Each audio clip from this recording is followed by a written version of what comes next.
Hello everyone, welcome to HardReset channel. In today's video I want to show you how you can easily enable Google Backup on OPPO Find X7.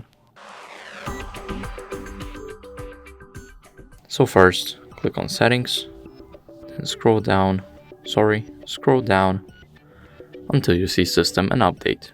Now click it, click on Google Settings, click on Google, and here click Backup. Here you can turn on your backup, and you can also backup now. Here, put your lock screen password, and as you can see, now it's backing up our data on the phone. And that's it. Thank you guys for watching. Make sure to like, subscribe, and see you in the next video. Bye.